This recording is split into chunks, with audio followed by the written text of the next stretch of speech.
Assalamualaikum warahmatullahi wabarakatuh. Perkenalkan, nama saya Dinisa Umayroh dengan T2019-2028. Di sini akan menjelaskan tentang isu-isu yang terkait dengan perkembangan emosional dan kepribadian. Itu ada 4, yaitu yang pertama pemahaman diri, dan yang kedua perkembangan emosional, yang ketiga perkembangan moral, yang keempat adalah jenis kelamin. Yang pertama yaitu sifat pemahaman diri. Sifat pemahaman diri pada anak masa ini, terutama dari usia 8-11 tahun.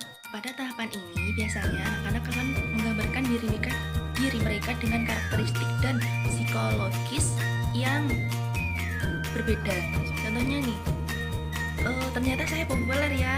Biasanya di sini anak remaja yang seperti itu, pikiran seperti itu. Kedua yaitu memahami orang lain. Di usia menengah dan akhir, anak-anak akan menunjukkan peningkatan dalam pengambilan perspektif, yaitu kemampuan untuk mengasumsi perspektif orang lain dan memahami perasaan mereka. Itu harga diri dan konsep diri. Harga diri di sini lebih mengacu pada evaluasi global diri atau bisa disebut citra. Cara di sini untuk meningkatkan harga diri anak, yang pertama yaitu identifikasi penyebab rendahnya harga diri anak. Yang kedua, berikan dukungan emosional dan persetujuan sosial. Yang ketiga, bantulah anak-anak untuk berprestasi. Yang keempat, bantulah anak-anak untuk mengatasi masalah tersebut, yaitu tahap pengendalian diri. Dalam tahap ini biasanya seseorang akan sengaja mengelola perilaku, emosi, dan pikiran mereka.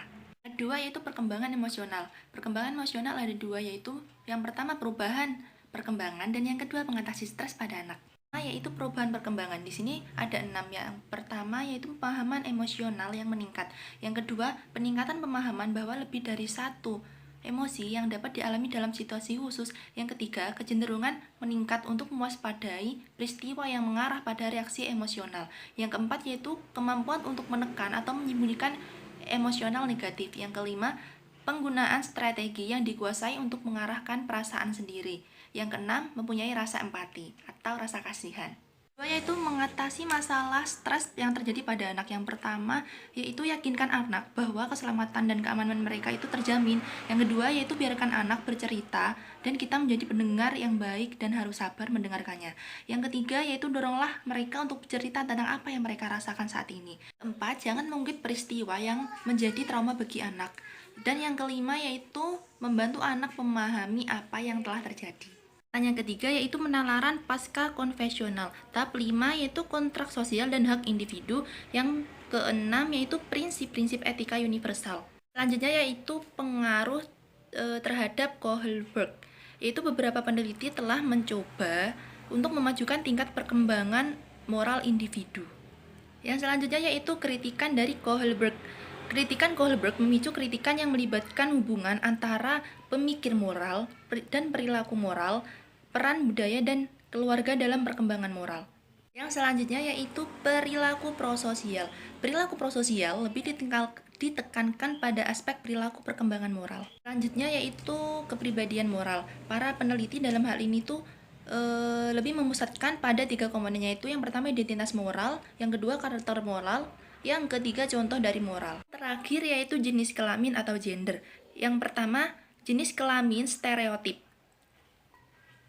yaitu anak laki-laki itu terbuat dari katak dan siput, sedangkan anak perempuan terbuat dari rempah-rempah dan gula.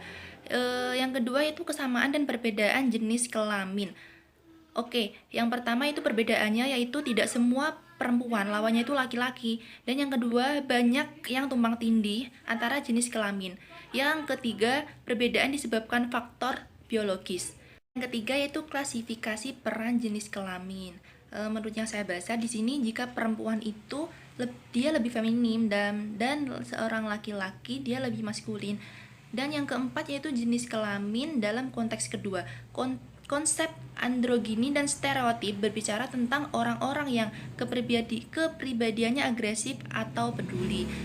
Demikian yang dapat saya sampaikan, kurang lebihnya mohon maaf jika ada salah kata. Wassalamualaikum warahmatullahi wabarakatuh.